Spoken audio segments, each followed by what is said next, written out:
Okay, yeah. Welcome once again. This is day 4 of the Holy Spirit class. We're so glad to have you all here. Okay, why don't we all pray and then we'll get started, right? हम लोग Okay. प्रार्थना करके प्रारंभ करेंगे। Father, we thank you for this day that you've given us, Lord. परमेश्वर पिता, हम आपको धन्यवाद करते हैं we आज का submit- दिन देने के लिए। We submit ourselves into your mighty hands. हम इस क्लास को आपके हाथों में समर्पित करते हैं। Lord, we pray that you would open our eyes, open our ears, Lord, and open our Prabhu, hearts. हमारे हृदय को खोल, कानों को हम खोलते हैं, हृदय को तैयार करते हैं। We just want to welcome you in our midst, Lord. हम आपको हमारे बीच में स्वागत करते हैं। Lord, only your presence makes a difference. आपकी उपस्थिति हमारे जीवन में बदलाव को ला सकती है। Quicken your words for us, Lord. प्रभु, आपके वचन के द्वारा हमें बांध लीजिए। For your word is spirit and they are life. आपका वचन हमें आत्मा और जीवन प्रदान करता है। So release those life-giving words among us. हमारे जीवन में उन जो जीवन में छुटकारा की बातें हैं, उस वचन को हमारे जीवन में रिलीज करिए। Yes, Lord, we want to receive the words that you are releasing into our hearts, Lord. प्रभु, जो वचन को आप हमारे लिए देते हैं, उसको हम प्राप्त करने वाले हो जाए। Lord, enable us to focus, bring our minds to concentrate. प्रभु, हमें योग्य बनाइए ताकि हमारा ध्यान आपके वचन और आपकी ओर हो सके। Spirit, soul, and body, we belong to you, Jesus. और शरीर, प्राण, आत्मा, प्रभु, ये आपका है। And we give you all the praise and all the glory. हम सारा आदर और महिमा आपको देते हैं। In Jesus' name we pray. यीशु मसीह के नाम से मांगते हैं। Amen. आमीन। Amen. Amen. Okay, ready? First question. तैयार है पहले प्रश्न के लिए? Huh? Yeah, okay. He's ready. हाँ, एक ही व्यक्ति वहां तैयार है। Okay. Okay, so we learned many interesting things yesterday from the book of Acts. हमने प्रेरितों के काम की पुस्तक से हमने बहुत सी महत्वपूर्ण बातों को और मजेदार बातों को हमने सीखा। So who wrote the book of Acts?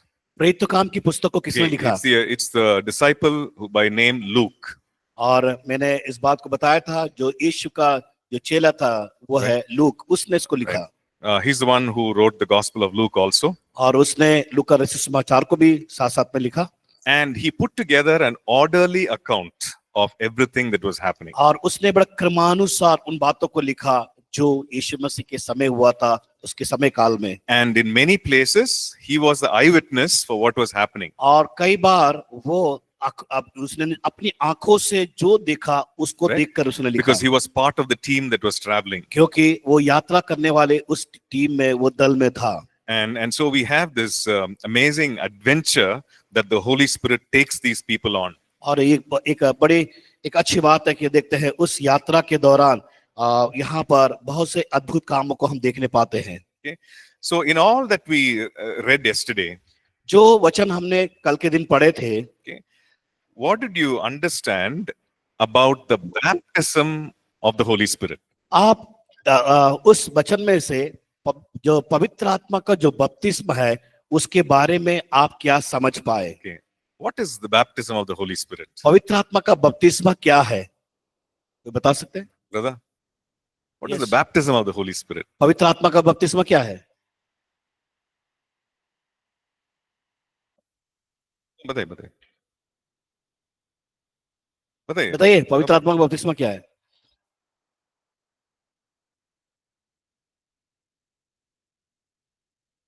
Okay. To walk with Jesus, the Holy Spirit helps us. Okay, just one second. Okay. Yes, correct. So सही है, तो कुछ बात। what does it mean? What does baptism mean? बपतिस्मा का मतलब क्या है? It means to immerse completely. हम पूरी तरह से उसमें भागी होना। Right? It comes from the Greek word baptizo. जो बैप्टिस्टो शब्द से आता है, ग्रीक वर्ड से। So it means to immerse completely. तो हमें क्या करना है, उसको पूर्ण रीति से उसमें हम कर देना है। So when the Lord Jesus told the disciples that you will be baptized to the Holy Spirit, जब यीशु मसीह ने अपने चेलों से कहा कि तुम्हें बपतिस्मा को अपने जीवन में लेना है, he was talking about an experience that he wanted all of his disciples to go through. और यीशु मसीह चाहता था कि हर एक चेले, प्रत्येक चेले उस अनुभव में होकर अपने जीवन को आगे बढ़ा सके। And what was the purpose of that baptism? बपतिस्मा का उद्देश्य क्या था? The purpose was that the disciples will be witnesses. और उद्देश्य ये था कि चेले लोग उसके गवाह बन सके, that they will be filled with the power of God, पवित्र आत्मा की वो परमेश्वर की सामर्थ्य से वो भरे जाए, and that they will be able to witness with power. और उस सामर्थ्य के द्वारा वो गवाह ठहरे। Right? That is the only objective or the reason why the Lord Jesus wanted to baptize और disciples. इसलिए यीशु मसीह चेलों से चाहता, वो तथ्य है, सत्य है कि उसका उस बपतिस्मा के द्वारा उस लोग वो चेले लोग उन चीजों को प्राप्त कर सके। So, how many churches do we read about in the book of Acts? प्रेरितों काम की पुस्तक में आपने कितनी कलीसियाओं के बारे में बात किया? Read about the church in Jerusalem. यरूशलेम की कलीसिया के बारे में हम देखा, We read about the church in Samaria. समरिया की कलीसियाओं को देखा हमने, We read about the church in Antioch. Antakya की कलीसिया को हमने देखा, We read about the church in Ephesus. हमने एफिसस के बारे में पढ़ा। So wherever the disciples went, जहां कहीं चेले लोग गए, they shared the gospel. उन्होंने सुसमाचार सुनाया। When people believed in Jesus, यीशु मसीह को लोगों ने ग्रहण किया, they started gathering together to worship Jesus. और उन लोग इकट्ठा होकर उस परमेश्वर की वो लोग आराधना शुरू किए। And so churches were formed. इसलिए वहां पर हम देखते हैं कलीसिया स्थापित हुई। So what is a church? कलीसिया क्या है? Is it a building? क्या एक भवन है? Is it a, what do you think? Is क्या church a सोचते हैं building? आप? Is church a building? Huh? Which means peace, plan. I see. Okay. Right. So a church or ecclesia is a gathering of the called out ones. जो लोग बुलाए गए हैं और एकत्रित किए गए, Right. वो लोग। So that is why a church is very different from a church is very different from a mosque or a temple. कलीसिया जो कि एक मस्जिद और एक क्या बोलना चाहिए, एक आराधनालय जो बनाया जाता, उससे अलग हटकर है। Right. It is very different because a mosque is a place that people go to, or a temple is the place that people go to. अब हम देखते हैं कि जो मस्जिद होता है वहां लोग जाते हैं, मंदिर है वहां लोग जाते हैं, It's a building. वो एक भवन है। But the church is a gathering of people. और जो कलीसिया है जहां पर लोग बुलाए हुए लोग इकट्ठा होकर परमेश्वर की महिमा करते हैं। They can gather anywhere. वो कहीं भी इकट्ठा हो सकते हैं, And the place where they gather is the church. जहां कहीं वो इकट्ठा होते हैं वो है कलीसिया। So it's a gathering of people that is called the church. लोगों का इकट्ठा होना कलीसिया कहलाता है। So we read about the church in Ephesus and church in Jerusalem and so on. हम देखते हैं एफेसस में कलीसिया और यरूशलेम में कलीसिया और अलग अलग जगहों में। And most of the times we see that they gathered in their homes, in their और houses. हम देखते हैं ज्यादातर लोग अपने घरों में इकट्ठा हुए थे। Okay? So when we read about the church, New Testament church in the book of Acts, जब प्रेरितों काम की पुस्तक में नए नियम की कलीसिया के बारे में जब पढ़ते हैं, we see that it was a very vibrant church, very powerful church. और हम वहां पर देखते हैं वो कलीसिया बड़े सामर्थ्य से भरी हुई कलीसिया थी, प्रभावशाली थी। Right? It was a very exciting place और वो बहुत ही उत्साह भरा हुआ स्थान था, because people were being saved क्योंकि वहां लोग इकट्ठा होते थे और And- उद्धार को पाते थे, and the Holy Spirit was doing amazing things among the people. और पवित्र आत्मा उनके बीच में अद्भुत कामों को करता था। Right? They were traveling and going to new places and sharing about Jesus. और वो लोग नए नए जगह में यात्रा करते थे, सुसमाचार सुनाते थे, लोग प्रभु को जानते थे। And the Bible talks about prophets and teachers who were there in these gatherings. और इन समूह में जहाँ लोग इकट्ठा होते थे वहां पर भविष्यवक्ता होते थे, शिक्षक उपदेशक भी होते थे, Right? So it was a very exciting place. और बहुत ही एक उत्साहित करने वाला जगह था। But the church, over a period of time, became a very feeble church, powerless church. और फिर उसके बाद क्या हुआ, हम देखते हैं ऐसा समय आया कलीसिया का युग में कि वहां पर कलीसियाएं कमजोर होना प्रारंभ हुई। It's not even possible to imagine that this kind of a vibrant church can become a church without power, without any enthusiasm. और हम देखने पाते हैं जो प्रभाव से सामर्थ्य से भरी कलीसिया थी, अभी ऐसा हो गया कलीसिया में उस प्रभाव भी नहीं रहा, ना कोई सामर्थ्य के काम रहे, बिल्कुल एक मरा हुआ जीवन जैसा। Okay, so that is something that we're going to look at today. और हम कुछ बातों को हम देखने पाएंगे अभी, How the church fell from its place of power and vibrancy. कैसे कलीसिया वहां पर निर्बल हुई और उनमें प्रभाव खत्म हो गया। And how God is restoring the church, restoring the body of और Christ. हम देखते हैं कि परमेश्वर अपनी कलीसिया का निर्माण या कह सकते हैं उसकी देह का निर्माण करने के लिए किस प्रकार वो पुनर्निर्माण करते हुए हम देखने पाते हैं। So when we look at church history, जब हम कलीसिया के इतिहास को देखते हैं we look at 400 AD to 1400 AD, a period of 1000 years. और हम देखते हैं कि जो 400 ईस्वी से लेकर 1400 ईस्वी के बीच में 1000 वर्ष का जो उस समय काल So में, this is obviously very, very long time ago. और ये बहुत ही लंबे हम देखते हैं बहुत पहले उससे पहले की बातें हैं ये। Right? But for this period, the church historians call it the Dark Ages. और उस समय वहां के इतिहासकार लोग उस बात को लिखे कि वो और कहने उनके द्वारा ये कहा गया कि वो अंधकार का युग का दौरान था। Right? Why is it called the Dark Age of the church? क्यों उन्होंने ये अंधकार युगों का दौरान का कलीसिया कहा? Because it was spiritually very dark. क्योंकि अब वो आत्मिक तौर से निर्बल हो गए थे और कमजोर हो गए थे। So what happened? क्या हुआ उनके जीवन में? There was a king by name Constantine. और जो किंग कॉन्स्टेंटाइन जो था, So he came and he was invading different places.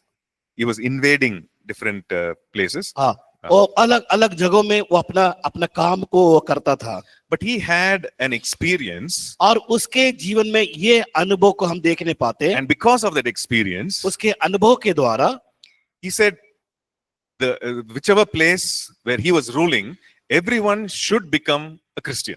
और वो जो राजा का एक आदेश था कि जहां कहीं मेरा राज्य है वहां सारे लोग एक मसीह बनकर वहां रहना है। He said everybody must become. और जो भी है उनको मसीह बन के रहना है। Everybody in his army, all the soldiers in his army. अगर वहां पर सेना में हो, सेना में भी लोग मसीही लोग होना है। So he issued a command that everyone in his land should become Christian. और उसने ये आदेश निकाला कि मेरे राज्य में जितने लोग रहते और जो रहने वाले लोग उनका कर्तव्य है कि मसीही जीवन अपनाने के लिए। So what happened was that the religious persecution stopped. और वहां देखते हैं कि जो एक धार्मिक जो सतावट था वहां पर रोक दिया गया। And people, because they wanted to obey the king or to please the king, they said, yes, I'm also a Christian. तो लोगों ने क्या किया, राजा का आदेश निकलने कारण वो राजा की आज्ञा को मानना शुरू किया। और ठीक है राजा कि हम इस आदेश को मानते हैं और हम मसीह धर्म को अपनाते हैं। So most of them did not have a internal conviction to follow Jesus, but because the king is saying, they said, we are also followers of उनके Jesus. मन में वो लालसा तो नहीं थी, लेकिन फिर भी राजा की आदेश के अनुसार उनके मन में आया कि हम उस बात को मानेंगे। So King Constantine, he built cathedrals, big places of worship. और उसने क्या किया, राजा ने क्या किया, बड़े बड़े भवनों का निर्माण किया जहां पर लोग इकट्ठा हो सके। So instead of the church being the gathering of believers, it became a place where people went, whether they believed or not, they just went there. अब उन्होंने क्या किया, जो लोग कलीसिया कहलाती थी इकट्ठा होते थे, अभी राजा ने क्या किया, बड़े बड़े इमारत भवन का निर्माण किया और उसमें लोग आकर इकट्ठा होकर आराधना करते थे। Okay, so a lot of wrong beliefs और कई ऐसे गलत विश्वास came into the church. कलीसिया में प्रारंभ हुई। Right?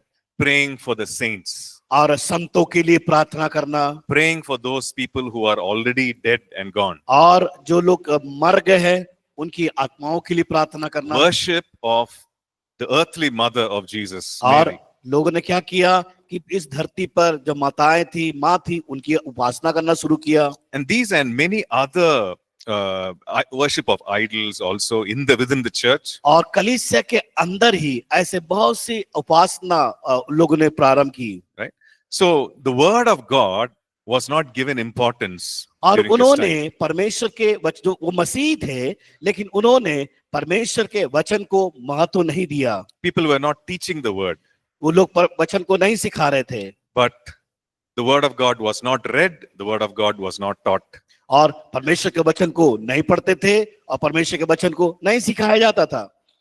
So it became such a powerless church. और वो कलीसिया निर्बल हो गई, कमजोर हो गई। It was not according to the truth. वो परमेश्वर के सत्य वचन के अनुसार नहीं था। So the historians call it the church history. Historians call it the dark age of church history. इसलिए कलीसिया के इतिहासकारों ने अंधकार के युगों के दौरान की कलीसिया को उन्होंने कहा। But God, the Holy Spirit, began to restore to the church what the church had lost. तो परमेश्वर का आत्मा ने जो लोगों ने कलीसिया में खो दिया था उसको पुनः निर्माण करने के लिए तैयारी वहां पर हुई। Right? Who were called Christians? Who were called Christians? मसीह लोग कौन कहलाते हैं? कौन मसीह कहलाते हैं? मसीह किसको मसीही लोग जो लोग हैं किन किन लोगों को कहा जाता था? Whoever believed that died for us on the cross. Do you know where the word Christian was used first in the Bible? आपको मालूम है कहां पर बाइबल में कौन से ऐसे पद का इस्तेमाल किया गया कि पहले वो मसीह कहलाए या विश्वासी कहलाए? Huh? Antioch. Okay. So if you look at Acts chapter 11 अगर हम प्रेरितों काम की पुस्तक हम 11 अध्याय को देखेंगे and verse 26. उसका 26 पद। Okay. Acts chapter 11 verse 26. प्रेरितों काम 11 अध्याय 26 पद। Okay. It's talking about Saul and Barnabas. और वहां पर पौलुस और बरनबास के बारे में बताया गया। Okay, can somebody read that verse please? कोई पढ़े उस वचन को?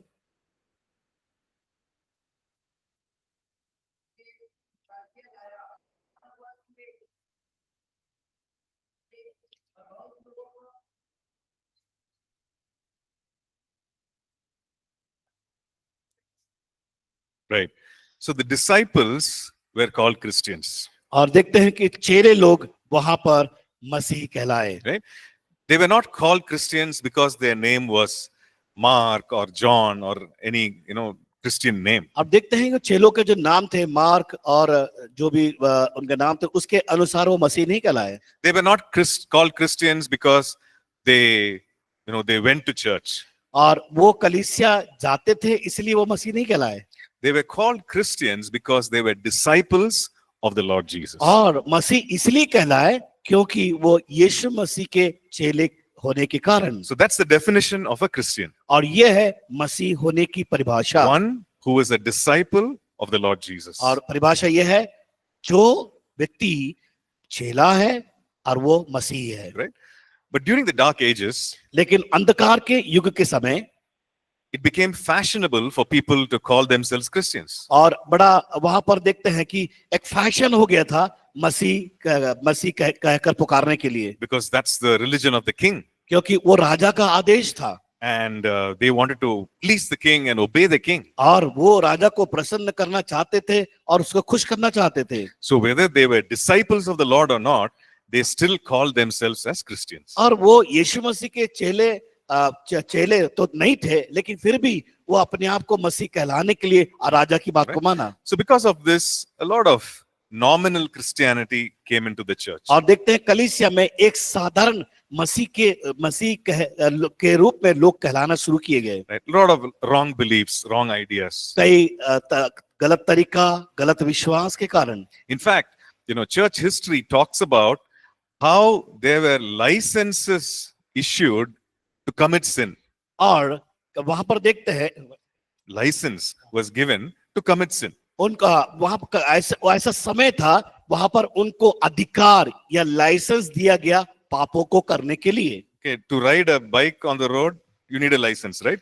जैसे रोड पर हम मोटरसाइकिल चलाते हैं उसके लिए हमें लाइसेंस चाहिए, कागजात चाहिए उसके लिए। Just imagine if you were to go to a church. अगर एक थोड़ा सा हम सोचे, मान लीजिए आपको एक चर्च में जाना, कलीसिया में जाना है And you meet the priest. और आपको उस याजक से मिलना है या पास्टर से मिलना है। And the religious leader there gives you a license. और जो वहां पर समाज के जो अधिकारी होते थे आपको क्या करते थे, वो अधिकार पत्र आपको देते थे। Right? You need to pay money for the license. उस अधिकार पत्र को, लाइसेंस को प्राप्त करने के लिए पैसा देना पड़ता था। And what is this license for? और वो जो लाइसेंस या वो अधिकार पत्र क्यों होता था? This was license to commit sin. वो अधिकार पत्र इसलिए मिलता ताकि आप पाप करें। Right? In fact, outside the church, कलीसिया के बाहर there was a big notice board. और वहां पर बड़ा एक सूचना पत्र होता था, पटल होता था। Right? If you want to commit adultery, अगर तुम्हें व्यभिचार करना है तो, this is the amount that you have to pay, और आपको ये इतना रुपया देना पड़ेगा, and the church will give you a license. और कलीसिया आपको क्या करती थी, उस अधिकार पत्र को देती थी। Which means the priest will actually pray and say, okay, your sin is forgiven, you can commit this sin. अब क्या करते थे, याजक प्रार्थना करते थे, आपके पाप क्षमा हुए और जाके पाप करो। Right? So like this, lots of sins were listed and they were giving license for each of these sins. और उन्होंने सूचना पटल में ऐसे पापों को करने के लिए वहां पर अंकित कर दिया, सूचित कर दिया, और उसके लिए अमाउंट को जारी कर दिया, और उन्होंने उस अधिकार पत्र को दिया ताकि जाके आप पाप करें। Which is why the क्यों? church historians call it the dark ages. क्यों चर्च के इतिहासकारों ने उस बात को कहा अंधकार का युग? Okay, the church has come to such a low level. क्योंकि कलीसिया हम देखते हैं ऐसे गिरे स्तर में पहुंच गई थी, निर्बल हो गई थी। But God was restoring the church. लेकिन वहां पर देखते हैं कि परमेश्वर फिर से कलीसिया का पुनर्निर्माण करते हुए, He brought back to the church और उन्होंने कलीसिया को वापस उस पुनर्निर्माण के लिए लेके आया, the message of salvation by grace. और देखते हैं कि वो अनुग्रह के द्वारा उद्धार के बारे में, By grace through faith. और वो अनुग्रह विश्वास के द्वारा उद्धार पाने के लिए। And this happened in the early 1500s. और हम देखते हैं ये लगभग 1500 ईस्वी सन में हुआ। Right? God used a man named Martin Luther. और मार्टिन लूथर को परमेश्वर ने इस्तेमाल किया। He was a monk. He was actually a priest in the church. और वो कलीसिया का एक याजक था। In such a church, where these licenses were given. और ऐसा जो कलीसिया थी जहां पर लाइसेंस या अधिकार पत्र दिया जाता था पाप करने के लिए। But because of the Holy Spirit, he was convicted.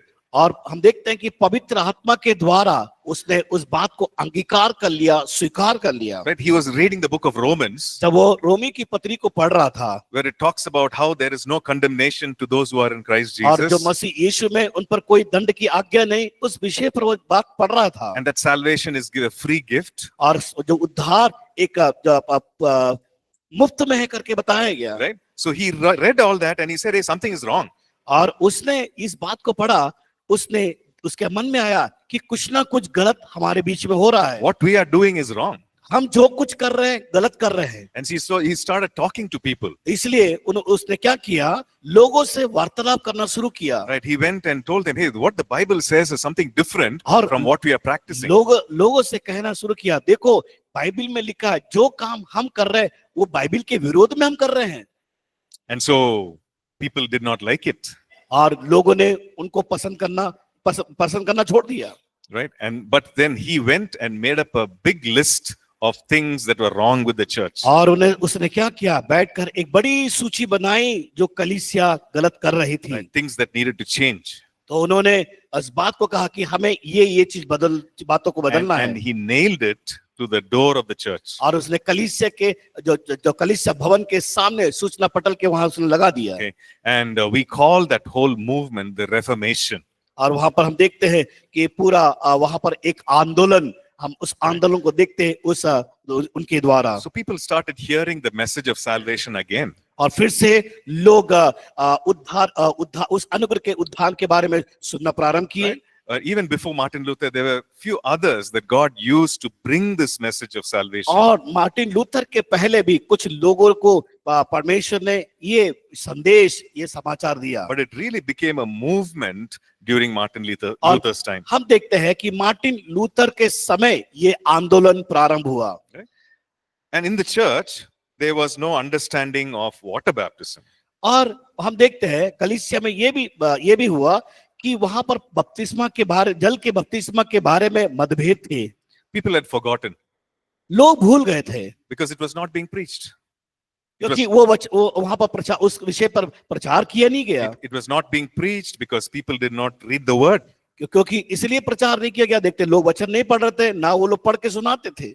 And so the Holy Spirit brought back the teaching of water baptism. पवित्र आत्मा ने वापस देखते हैं जल के बपतिस्मे के महत्व के बारे में शिक्षा को प्रारंभ किया, वहां लेके आया। Similarly, like this, the Holy Spirit brought back the teaching of holiness, the teaching of divine healing, the teaching about the Holy Spirit.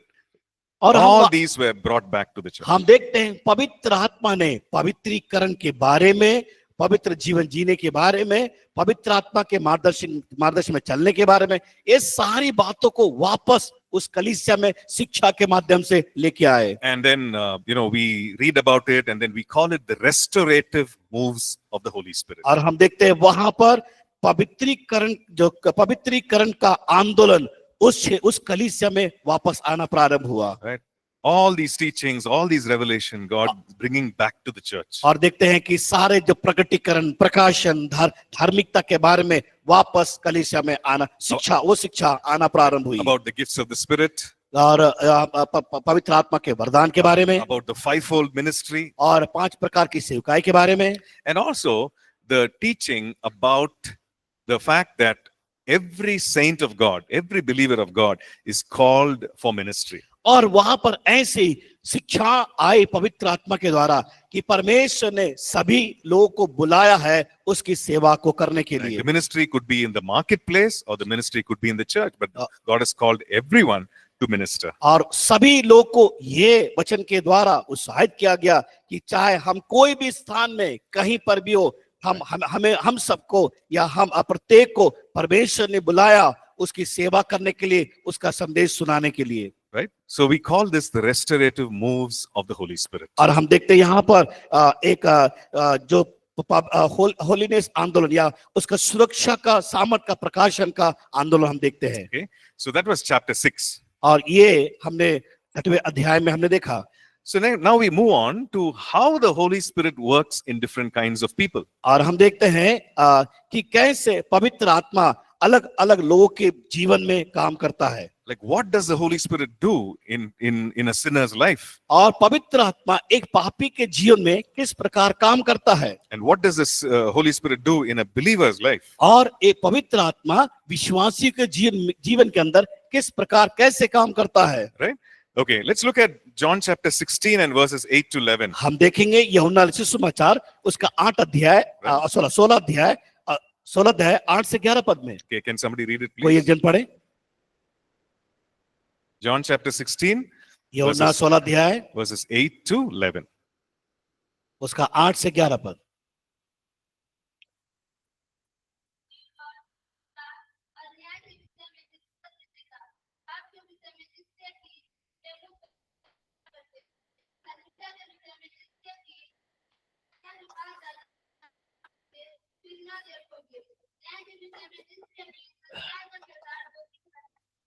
Okay, so these are the words of the Lord Jesus. और Right? ये जो वचन है प्रभु यीशु मसीह के थे. And he's teaching about the Holy Spirit. और वो पवित्र आत्मा के बारे में सिखा रहा था. So what does he say? वो यहाँ पर क्या कह रहा है. He says 3 main things here. और 3 मुख्य बातों को बता रहा है. He says the Holy Spirit will convict the world of sin. और वो पवित्र आत्मा क्या करेगा, तुम्हारे पाप के बारे में निरुत्तर करेगा, बताएगा. The Holy Spirit does the work of convicting. और पवित्र आत्मा का जो कार्य हम देखते हैं लोगों को उस बात से बोध कराएगा. So what is conviction? What is convicting? और क्या कौन सी वो क्या चीज है जो हमें विश्वास कराती है. Right? Conviction means you feel deep inside very sure of something. और जो चीज हमने अपने हृदय की गहराई में जो हमें बोध कराता है या स्मरण दिलाता है कि क्या हमने गलत किए हैं. Right? So it could be something good, it could be something bad also. हो सकता है वो आपके लिए वो आपने अच्छा किया होगा या बुरा काम किया होगा. So there's a conviction deep inside. वो हमारे मन में एक क्या बोलना चाहिए अंगीकार, ये बात को याद कराता है जो काम किए हमने. Right? So who brings that? वो कौन हमारे अंदर लेके आता है. The Holy Spirit. पवित्र आत्मा याद कराता है हमें. Right? So if a person is not a follower of the Lord Jesus, अगर मान लीजिए एक व्यक्ति यीशु मसीह के पीछे ना चलने वाला हो, right? The Holy Spirit convicts that person is a sinner. और वो इस बात को उस व्यक्ति के जीवन में मन में इस बात को डालता, याद दिलाता है कि तुम पापी हो. Right? So that is the work of the Holy Spirit. और ये पवित्र आत्मा का कार्य है. Now, when we are talking to people, हम जब लोगों से बात करते हैं we can give them logic, we can give them reasons. और हम उन्हें कुछ कारणों को उनके जीवन में प्रकट करते या बताते हैं, We can give them information. हम उनको जानकारियां देते हैं। And if they open their hearts, जब वो उनके हृदय को जब खोलते हैं the Holy Spirit will convict them. और पवित्र आत्मा उनको बोध कराता है, यानी उस बात को याद दिलाता है। Right? Look at Acts chapter 2, प्रेरितों काम की पुस्तक 2 अध्याय, verses 37 to 39. 2 अध्याय का 37 पद। Okay? This is actually Peter who's preaching that first message after being filled with the Spirit. हम देखते हैं कि जब पत्रस पवित्र आत्मा से भर गया और उसने पहली बार वहां पर संदेश को दिया। After the message, देखते हैं संदेश देने के बाद क्या हुआ। it says, when the people heard the message, जब लोगों ने संदेश सुसमाचार को सुना they were cut to the heart. और उनके हृदय छिद गए, Something happened deep within. उनके हृदय में कुछ हुआ। Okay? And they said to Peter, और उन्होंने पत्रस से कहा, what shall we do? अब हम क्या करें। We have heard the message. उन्होंने सुसमाचार सुना And Peter actually told them, Jesus was the one who came and you killed him and you put him on the cross. वो यीशु मसीह हमारे बीच में आया और तुम्ही लोगों ने उसे चढ़ाया, वो मर गया हमारे लिए, He took our sin and he rose again. हमारे पापों को उसने अपने ऊपर लिया और वो तीसरे दिन जी उठा। So when these people heard the message, जब लोगों ने ये संदेश को सुना, they said, what should we do? अब हम क्या करें। And then Peter says, you need to repent पतरस ने कहा तुम मन फिराओ and you be baptized. और बपतिस्मा लो Receive the forgiveness of sins or remission of sins. और अपने पापों की क्षमा को प्राप्त करो Receive the gift of the Holy Spirit. और पवित्र आत्मा के वरदानों को पाओ। And this promise is to you and to your children and to everyone else. और ये प्रतिज्ञा तुम्हारे लिए और तुम्हारे बच्चों के लिए और आने वाले लोगों के लिए है। Okay?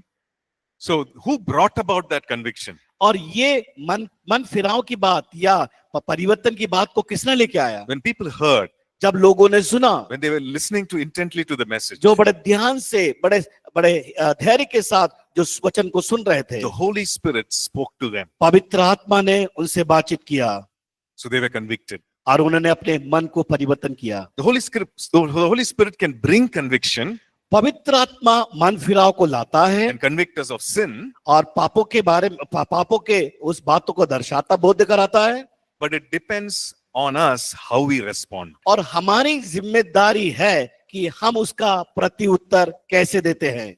We can be close to God. हम परमेश्वर के पास परमेश्वर करीब हो सकते हैं, We can be, we can close the door of our hearts to God, और हो सकता है हम परमेश्वर के लिए द्वार को बंद कर सकते हैं, or we can open the door and और invite. या फिर हम परमेश्वर के लिए अपने हृदय रूपी द्वार को खोल सकते हैं हमारे जीवन में आने के लिए। We can be convicted of sin, हमने मन फिराव तो कर लिया, but how we respond depends on us. और ये हमारी उत्तरदायित्व है कि हम किस प्रकार उसे प्रति उत्तर दे रहे हैं। So the Holy Spirit convicts the world of sin. तो हम देखते हैं पवित्र आत्मा हमें उस जो हम पापों को हमने किया उससे हमें बोध कराता है। And the word of God says that the Holy Spirit also convicts the world of righteousness. और हम देखते हैं पवित्र आत्मा संसार में हम जब रह रहे हैं धार्मिकता की बातों को भी एहसास कराता है। Okay?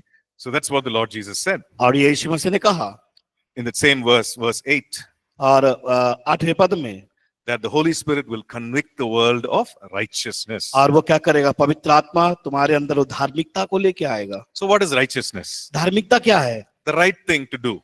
सही काम को करना। What is the right thing? और सही काम क्या है? Righteousness also means to be right with God. और धार्मिकता का दूसरा अर्थ ये भी है परमेश्वर के साथ एक सही संबंध को स्थापित करना। Right. So the Holy Spirit not only convicts the world of sin, but he also convicts the world of righteousness. और जो पवित्र आत्मा हमारे मन के अंदर वो बोध को कराता है अपने पापों से, हमने जो पाप किए उसके द्वारा भी, और साथ साथ पवित्र आत्मा इस बात को ध्यान दिलाता है कि हमें धर्मी बनना है।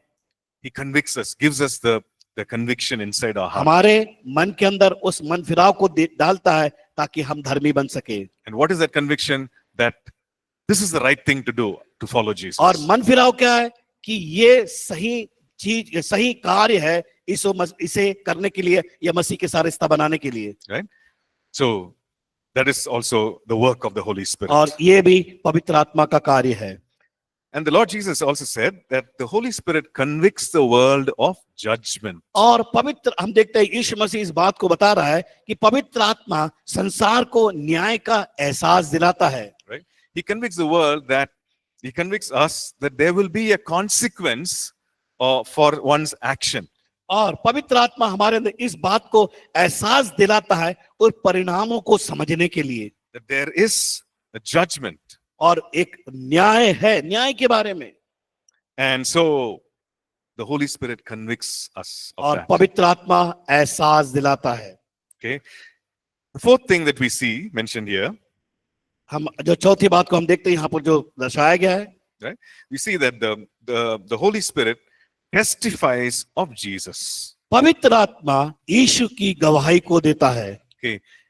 He testifies, he talks about Jesus. और वो यीशु के बारे में बात करता है, He lifts up Jesus. वो यीशु को उठाता है। And that is what the Lord Jesus said in John chapter 15 and verse 26. और जिस प्रकार यूहन्ना 15 अध्याय उसका 26 पद में हम पढ़ते हैं, He said, when the helper comes, जब सहायक आएगा, this Spirit of truth, जो सत्य का आत्मा, he will testify of me. और वो उसकी मेरी गवाही को प्रकट करेगा। Right? Like some of us were asking those questions, how do I know that, the Holy Spirit is speaking? और कई लोग प्रश्न कहते हैं कि मैं कैसे पहचान सकता हूं कि पवित्र आत्मा किस प्रकार मुझसे बातचीत करता है। How will I know that, is it my own imagination or is it, the God really speaking to me? क्या मेरे मन में वो बात उत्पन्न होता है, क्या ये मेरी सोच है कि पवित्र आत्मा मुझसे बात कर रहा है? One of the things एक बात यहाँ पर है that we need to understand is that the Holy Spirit testifies of Jesus. एक बात याद रखना, पवित्र आत्मा हमारे जीवन के द्वारा यीशु की गवाही को देता है। Right? So he's bringing Jesus closer to us. और वो हमें प्रभु यीशु मसीह के करीब में लेके आता है। He's revealing Jesus to us, the heart of the Lord to us. और परमेश्वर के हृदय को हमारे अंदर प्रकट करता है। So we know that, hey, this is something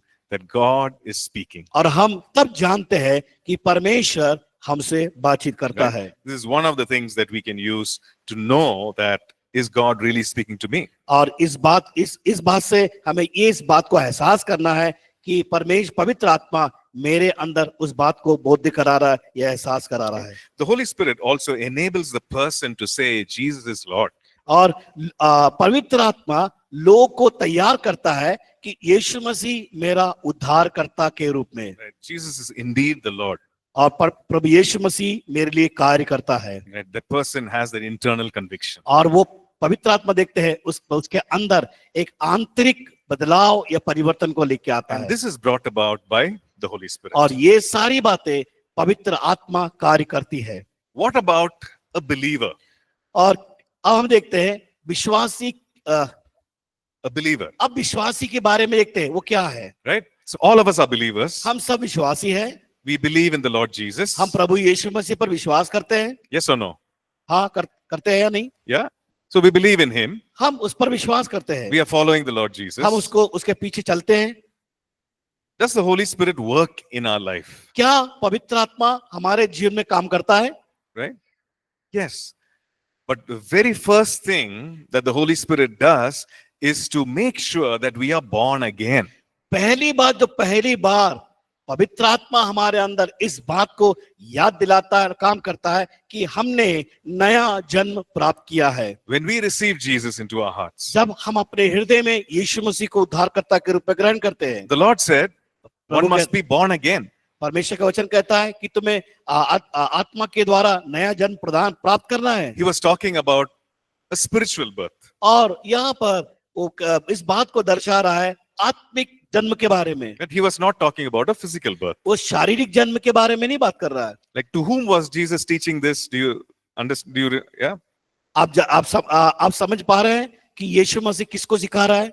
शारीरिक जन्म के बारे में नहीं बता रहा, बल्कि आत्मिक जन्म के बारे में बात कर रहा है। किससे बात कर रहा है? Right? To whom was Jesus saying? यीशु मसीह किससे बात कर रहा है? किससे कह रहा है? Nicodemus. Right?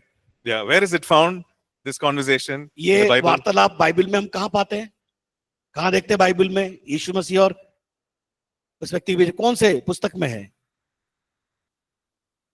John John chapter 3, right? We know 3, John chapter 3 verse 16 we know, और हम यूहन्ना 3:16 तो हम जानते हैं, right?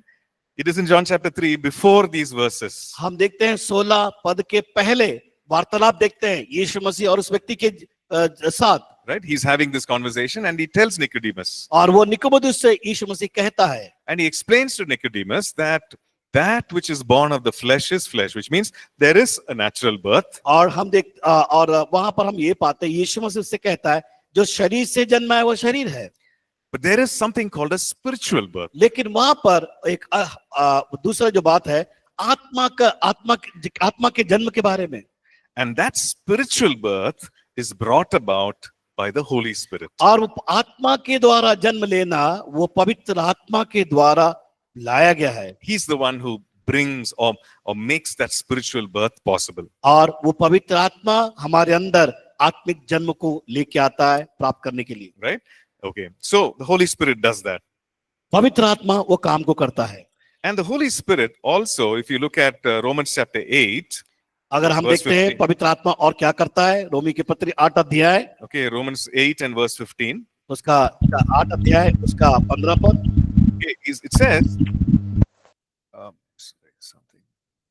It says that we have received the spirit of freedom, 8 अध्याय उसका 15 पद में इस प्रकार देखते हैं and कि because उस spirit of adoption, क्योंकि उस दासत्व की आत्मा नहीं पर कि फिर भयभीत हो, परंतु लेपालक की आत्मा मिली है, and this because of the spirit of adoption we cry out Abba Father.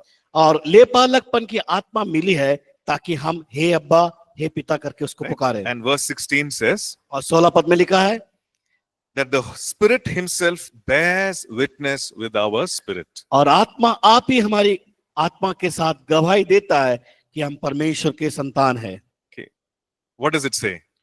यहाँ पर क्या बताया गया है? What is it bearing witness? What is He bearing witness? यहाँ पर गवाही को किस वो कौन सी गवाही के बारे में बता रहा He's है? bearing witness to us that we are children of God. और आत्मा के साथ हमें गवाही देता है कि हम परमेश्वर के संतान हैं। Okay, so which means the Holy Spirit is giving us information in our spirit. और पवित्र आत्मा इस बात को बता रहा है कि वो पवित्र आत्मा ने हमारी आत्मा में जानकारियों को दिया है। So no one need to tell us that you're a child of God. कोई व्यक्ति हमें बताने की जरूरत नहीं कि तुम परमेश्वर के संतान हो। When you receive Jesus, जब आप यीशु को ग्रहण करते हैं, you automatically know on the inside that you're a child of God. और आप अपने आप में इस बात को एहसास कर जाते हैं कि हम उसके संतान हैं। How does that happen? वो कैसे होता है? It says that the Holy Spirit bears witness with our spirit. वो आत्मा आप ही हमारे अंदर आत्मा के साथ गवाही देता है, He's giving us proof. और वो सबूत को देता है हमारे लिए, He's giving us internal assurance. और हमारे अंदर आंतरिक वो निश्चितता को प्रदान करता है। And so you begin to know, there is a knowing on your inside आप अपने आप में अंदर में आप उसको जान जाते हैं that you're a child of God. कि आप परमेश्वर के संतान हैं। So that is what it says in Romans 8 verse 16. इसलिए रोमियो 8 अध्याय 16 पद को हम देखते हैं, The Holy Spirit bears witness with our spirit आत्मा आप ही हमारी आत्मा के साथ गवाही देता है that we are children of God. कि हम परमेश्वर के संतान हैं। Amen. Amen. So this is the work of the Holy Spirit और ये पवित्र आत्मा के कार्य है in a believer's life. विश्वासी के जीवन में। A believer in the Lord Jesus is born again by the Holy Spirit. जो पवित्र आत्मा के द्वारा जन्म को पाए हैं, A believer in the Lord Jesus has the assurance that they are a son or daughter of God by the Holy और Spirit. विश्वासी के जीवन में इस आत्मा के द्वारा बोध कराया जाता है कि मैं और आप परमेश्वर के पुत्र और पुत्रियां हैं। The Bible also says that we are sealed by the Spirit. और हम आत्मा के द्वारा, हमारे परमेश्वर का वचन कहता है आत्मा के द्वारा हमारे ऊपर मोहर लगाई दी गई है। Okay, how many of you, when you received the notes, you wrote your name there? और कितने लोग आप कितने लोग ने ये किया, जब आपको नोट्स मिला तो अपने नाम को लिखे? You receive a book, you write your name, आपने नाम लिखा है ना? तो पहले जब मैं लिया तो आप तुरंत नाम Right. लिखे। right? Why did you write your name? क्यों आपने नाम लिखा? आपने क्यों ना अपना नाम लिखा? Because it is yours. It belongs to you, वो आपका है। right? You can identify it. Hey, is my name there? Oh, that's mine. Please देखो give it. आपने पहचान बना दिया है, ये मेरा नोट्स है, कोई इसको हाथ नहीं लगाना है ना। Right? So you write your name there. आपने अपना नाम लिखा। The same way, इसी प्रकार the Bible says बाइबल कहती है that when you receive Jesus into your heart, जब आप प्रभु यीशु मसीह को अपने हृदय में ग्रहण करते हैं the Holy Spirit puts a seal upon you. और पवित्र आत्मा आपके ऊपर वो मोहर को, वो छाप को लगा देता है। Okay, if you look at 2 Corinthians chapter 1 दूसरा कुरिन्थियों की पत्री उसका पहला अध्याय and verse 22, उसका 22 पद, okay, it says, He who has sealed us and given us the Spirit in our hearts as a guarantee. और वहां पर हम इस प्रकार पढ़ते हैं, लिखा हुआ है कि जिसने हम पर छाप भी कर दी है और बयाने में आत्मा को हमारे मनों में दिया है। Right? What has God done? He has made a seal upon us और and given us the Holy Spirit as a परमेश्वर ने क्या guarantee. किया, हम पर मोहर लगा दी और पवित्र आत्मा हमें दे दी गई। The same thing we see in Ephesians chapter 1 also. इसी प्रकार इफिसी की Ephesians पत्री उसका chapter 1 and verse, एक अध्याय 13. उसका 13 पद, इफिसी की पत्री एक अध्याय 13 पद, the same thing is mentioned there. और वहां पर वही बात को हम देख सकते हैं। Having believed, you were sealed with the Holy Spirit of promise. और वहां पर हम देखने पाते हैं कि तुम पवित्र आत्मा की, तुम्हारे ऊपर क्या किया, पवित्र आत्मा की छाप लगी So हुई है। this indwelling presence of the Holy Spirit is like a seal in your life, in your आप heart. This indwelling presence of the Holy Spirit पवित्र is like a आत्मा, seal. पवित्र आत्मा आपके अंदर रहने के लिए, वास करने के लिए आपके ऊपर वो छाप लगी हुई है। Right? So the Lord is saying, this child is mine. तब परमेश्वर कहता है ये बच्चा मेरा है, Right? He's my son, he's my daughter. ये मेरा पुत्र है, ये मेरी पुत्री है। And the Holy Spirit has made a mark in your life. और हमारे जीवन में, आपके जीवन में वो छाप को लगाया है। Amen. So we have the seal of God upon our lives. और हमारे पास वो पवित्र आत्मा की छाप लगी हुई है और हमारे पाई जाती है। That's a good thing. ये बहुत अच्छी बात है। So the Lord is saying, you are mine. और परमेश्वर कहता है आप मेरे हो, Like you are not a nobody. आप तुम दूसरे किसी की नहीं हो, You have my name on it. मेरे on नाम yourself. तुम पर तुम्हारे ऊपर है। That seal of approval is on you. और उसने उस छाप के द्वारा इस बात को दर्शा दिया है। Right? And the next one we are going to see is that how the Holy Spirit helps us in everyday life. और क्या हम देखेंगे, पवित्र आत्मा हमारे हर दिन के, प्रतिदिन के जीवन में सहायता करता है। Okay, let's take a break and then come back. हम ब्रेक लेंगे, इसके बाद वापस आएंगे। Okay.